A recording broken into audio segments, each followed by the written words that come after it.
ನೀವು ಕಂಡಂತೆ ಯಡಿಯೂರಪ್ಪನವರು ಹೇಗೆ, ನಿಮಗೆ ಯಾವ ರೀತಿಯಾದಂತಹ ಸಲಹೆಗಳನ್ನು ಕೊಡ್ತಾರೆ, ನಿಮ್ಮ ಅವರ ಒಡನಾಟ ಹೇಗಿದೆ?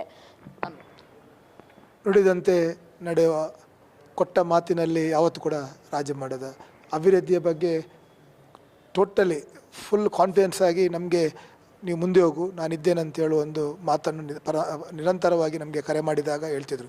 ಮತ್ತು ಯಾವುದೇ ಸಂದರ್ಭದಲ್ಲಿ ಕರೆ ಮಾಡಿದಾಗ ಹೆಸರು ಕರೆದು ಹೇಳಪ್ಪ ಏನಾಗಬೇಕಪ್ಪ ಅಂತ ಕರೆಯೋದು, ಅದೊಂದು ಆ ಒಂದು ಬಾಂಧವ್ಯ, ಆ ಒಂದು ಪ್ರೀತಿ ನಿಜವಾಗಿ ಒಬ್ಬ ನಾಯಕನ ಒಂದು ಗುಣ.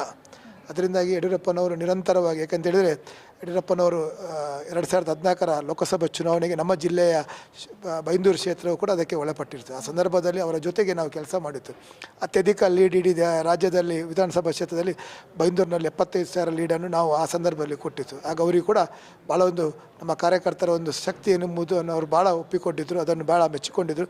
ಭಾಳಷ್ಟು ಕಾರ್ಯಕ್ರಮ ಹೇಳ್ತಿದ್ರು. ಒಂದು ಬೂತಲ್ಲಿ 85% ಮತ ಬರುವಂತೆ ಪಂಚಾಯತ್ನ ಬೂತಲ್ಲಿ ಅವರಿಗೆ ಬಂದಿತ್ತು. ನಿರಂತರವಾಗಿ ಆ ಬೂತು 90% ಮೀನುಗಾರರು ಇರುವಂಥ ಬೂತು. ಮೀನುಗಾರರು ಯಡಿಯೂರಪ್ಪನವರಿಗೆ, ಪಕ್ಷಕ್ಕೆ, ಮೋದಿಗೆ ಒಂದು ದೊಡ್ಡ ಸಹಕಾರ ಇಡೀ ರಾಜ್ಯದಲ್ಲಿ ಅದು ಚರ್ಚೆಗಳಾಗಿತ್ತು ಬರುವಂತೆಯ ಒಂದು ಬೂತು. ಅದರಿಂದಾಗಿ ಯಡಿಯೂರಪ್ಪನವರಿಗೆ ನಮ್ಮ ಕೆಲಸ ಕಾರ್ಯಗಳ ಬಗ್ಗೆ ಅವರಿಗೆ ತಿಳಿದು ನಮ್ಮ ಏನಾದರೆ ವ್ಯತ್ಯಾಸಗಳಾದಾಗ ನಮಗೆ ಮಾರ್ಗದರ್ಶನ ಮಾಡ್ತೀವಿ, ಹೀಗೆ ಹೋಗೋ ಹಾಗೆ ಹೋಗೋ ಅಂತ. ಒಟ್ಟಾರೆ ಯಡಿಯೂರಪ್ಪನವರ ಈ ಕಾರ್ಯಕ್ರಮಗಳು, ಅವರ ಈ ಯೋಜನೆಗಳು, ಅವರ ಮಾರ್ಗದರ್ಶನ ನಮ್ಮ ಈ ಬೆಳವಣಿಗೆಗೆ ಒಂದು ದೊಡ್ಡ ಶಕ್ತಿಯನ್ನು ಕೊಟ್ಟಿದೆ.